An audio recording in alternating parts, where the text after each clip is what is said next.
What are the top 5 organs जिसमें हमारे emotions store होते हैं? कौन से ये इमोशंस हैं? सबसे पहले तो जो आम तौर पर लोग सफ़र करते हैं, डाइजेशन, गट इश्यूज़। राइट।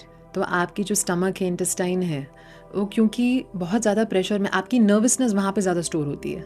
Nervousness, anxiety. तो जो आपको सपोजिंग प्रेशर है, फियर हो रहा है, तो वो आपके इस एरिया पे ज़्यादा आएगी ऑन द इंटेस्टाइन्स। इसीलिए नॉर्मल देखा जाए जब स्ट्रेस में इंसान होता है, कभी लूज मोशंस होता है, कभी कभी तो कोई बात ऐसी है जो नहीं सॉल्व हुई तो कॉन्स्टिपेशन हो जाएगा।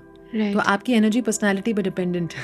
आप ज़्यादा होल्ड करते हैं तो शायद कॉन्स्टिपेशन, आप नहीं रख पाते हैं तो फिर शायद लूज मोशंस। तो ये एक है जो बहुत कॉमन देखी जाती है। दूसरी तो आपकी लंग्स, सैडनेस ज़्यादातर लंग्स में स्टोर होती है।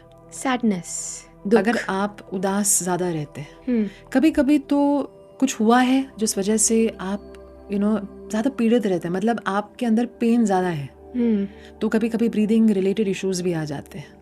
तो लंग्स यूजुअली अफेक्ट होते हैं जब सैडनेस, उदासी ज़्यादा रहती है, जीवन में कुछ उत्साह नहीं है, उदासी वहाँ ज़्यादा रहती है। या किसी चीज़ का पेन है, कोई लॉस है, कोई दर्द है जिसके साथ आप डील नहीं कर पाए। आपने कॉम्प्रोमाइज़ तो कर लिया, मतलब कि ये मुझे अभी हो गया है, लेकिन अंदर से एक्सेप्ट नहीं कर पाए, अपने आप को हील नहीं कर पाए, तो यूजुअली लंग्स में ज़्यादातर देखा जाता है। हार्ट, हार्ट अटैक, हम कहते हैं अटैक हुआ आपकी हैप्पीनेस पे।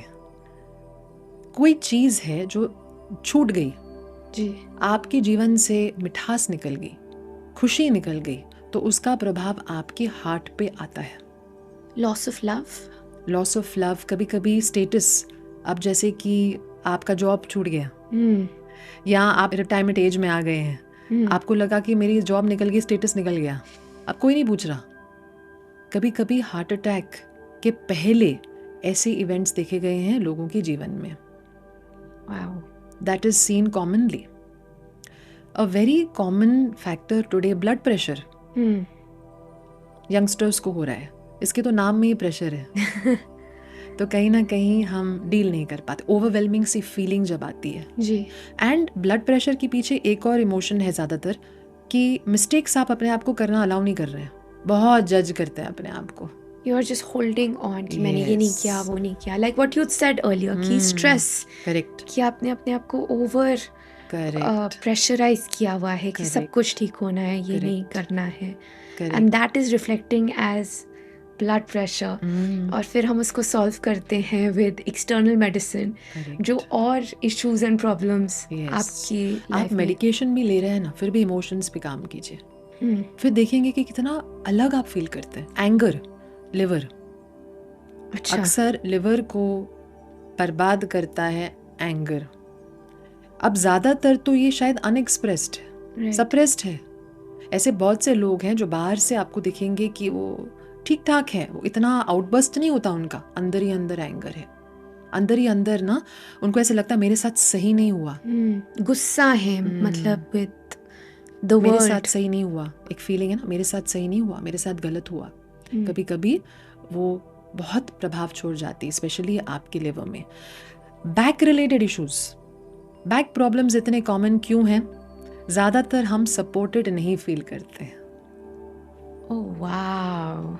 और कहीं ना कहीं ये भी इतना एग्जैक्ट आप देखेंगे, लोअर बैक जी, ज़्यादातर problems standard I think most women I feel have lower back issues. Safe नहीं फील करना, अनसर्टेनिटी जब ज़्यादा रहती है ना लाइफ में, लोअर बैक इश्यूज आएंगे। आपके हार्ट के पीछे आपका मिडिल बैक, ये हिस्सा जो है, आपने किसी को माफ़ नहीं किया, कोई तो है, आप नहीं लेट गो कर पाए किसी चीज़ को, कोई सिचुएशन को, किसी इंसान को नहीं लेट गो कर पाए, आप उसको पकड़े हुए हैं, वो उधर आएगा। ये हिस्सा आपका ऊपरी हिस्सा बैक का, शोल्डर्स, आपके ऊपर बहुत जिम्मेदारी है। शायद आप केयर टेकर हैं, शायद आप की फैमिली की जिम्मेदारी आप पे है और आप मदद मांगने को भी हिचकिचा रहे हैं। ये पोर्शन आपका हमेशा या तो दर्द देगा, पेन देगा, स्टिफ हो जाएगा। तो आपकी बॉडी ना आपकी सोल की मैसेज आपको कन्वे कर रही है, वाओ, एग्जैक्ट, हमेशा। You can literally feel ki, Yes. so basically your body is telling you a story of your spiritual alignment basically. And the best part is not take it like it's coming up कि आप heal कर पाए तभी तो वो आ रही है, कि आपकी हीलिंग के लिए वो तैयार है तभी आपको महसूस हो रहा है प्रॉब्लम. जब तक माइंड और इमोशन में है आप कैसे हील करेंगे? कई बार तो हम नोटिस नहीं करते, कई बार हमें लगता है ठीक है माइंड है, थॉट है. बॉडी पे आती है तो आप जरूर काम करोगे, क्योंकि आप रिस्ट्रिक्टेड हो जाओगे ना, फिजिकली आपको रिस्ट्रिक्ट करेगा. एक्चुअली आपकी हीलिंग के लिए आपकी सोल तैयार है तभी बॉडी पे आई. मतलब it's basically telling you कि now it's time, come fix me, fix it. And how do you fix this? Can this be fixed through affirmation, words? मतलब ये how do you heal these suppressed emotions? सबसे पहले तो थोड़ा discipline लेकर आइए life में. अगर कोई प्रॉब्लम है ना, स्पेशली हेल्थ रिलेटेड इश्यूज हैं जैसे बॉडी पे हैं, थोड़ा नियंत्रित कीजिए अपने डे को. ज़्यादातर देखा गया है कि लोग डिसिप्लिन्ड तरीके से अपना दिन नहीं बताते हैं. अब जैसे कभी भी कहीं भी उठेंगे, किसी भी समय पे सोएंगे, कुछ भी खाएंगे, ये सारे हैबिट्स आपकी जो है, लाइफस्टाइल आपकी है, वो आपकी हीलिंग में अफेक्ट करेगी. क्यों? क्योंकि ये आपके हैबिट्स आपके माइंड के थॉट्स को डिटर्मिन करते हैं. तो सबसे पहले तो if I sleep on time, सुबह टाइम पे उठूँ ना, आई थिंक बेटर थॉट्स. अगर मुझे बराबर रेस्ट नहीं मिलता है तो नेगेटिव थॉट्स ज़्यादा आने के चांसेस होते हैं.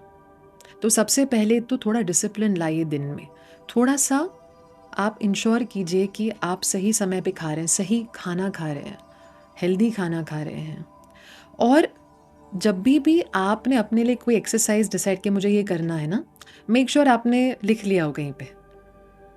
अब एक्सरसाइजेस क्या होंगी, ज़्यादातर अगर हीलिंग की बात आएगी तो कुछ पॉजिटिव अपने आप को फीड करना बहुत इंपॉर्टेंट. बिकॉज देखिए आपका माइंड ना आपको पीछे खींच रहा है. अभी आप तो समझ गए हैं कि ये प्रॉब्लम है, इसके पीछे शायद ये इमोशन है, लेकिन आपके अंदर एक हिस्सा है सबकॉन्शियस जो पेन से अटैच्ड भी है, उसको नहीं छोड़ना. आपने आदत पड़ गई उस पेन की. आपने देखा ना बच्चे को, एक टूटा हुआ टॉय है उसके पास, आप उसको नया दे रहे नहीं, उसको नहीं छोड़ना. ये अटैचमेंट, पेन से भी अटैचमेंट है.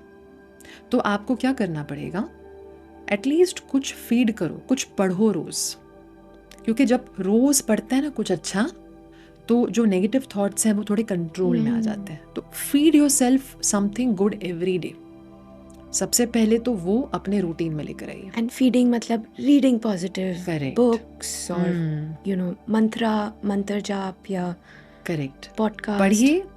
एंड पढ़ना इज ऑलवेज बेटर, बिकॉज इससे क्या होता है आपकी ब्रेन में इमेजेस बन रही हैं. जब आप कुछ देखते हैं, कभी कभी वो विजन जो है आपका वो इतना स्ट्रांगली डेवलप नहीं होता. क्यों? क्योंकि उस समय शायद आपका ध्यान चीज़ों पे है. लेकिन जब आप पढ़ते हैं ना, वो वर्ड्स की कनेक्शंस भी बनते हैं. तो इसीलिए पढ़ने का प्रभाव ज़्यादा है. इसलिए तो पढ़ाई पे इतना ध्यान दिया जाता है कि you study well you will make your life. तो एक तो ये करो. दूसरा तो पॉजिटिव स्टेटमेंट्स तो अपने आप को दो, लेकिन कौन से? जो आपके अंदर प्रॉब्लम है ना, आपको गुस्सा ज़्यादा आता है, इसीलिए आपके स्टमक इश्यूज़ हैं, लिवर इश्यूज़ हैं, तो गुस्से के लिए एक एफर्मेशन बनाइए. मैं हमेशा शांत हूँ, मैं जहाँ भी जाता हूँ मुझे हमेशा अच्छे लोग मिलते हैं.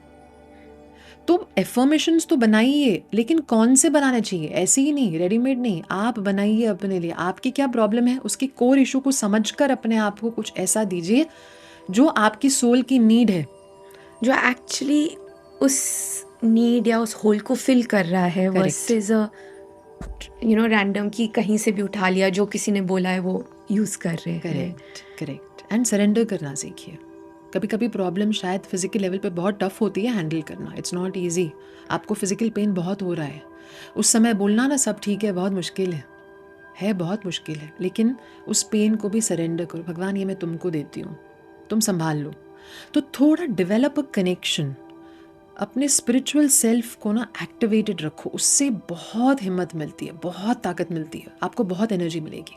तो अगर आपको कोई डिवाइन फॉर्म है जिसमें आप विश्वास रखते हैं तो उनको तो पकड़ के रखो. आप उन पे मेडिटेट करो, आप नाम जप करो. उससे बहुत पावर मिलती है. बड़ी से बड़ी प्रॉब्लम आप रिजॉल्व कर दोगे. क्योंकि भगवान तो कह गए हैं गीता में, न मे भक्त्या प्राणश्चिति, मेरे भक्त का तो कभी नाश होगा ही नहीं. हो ही नहीं सकता.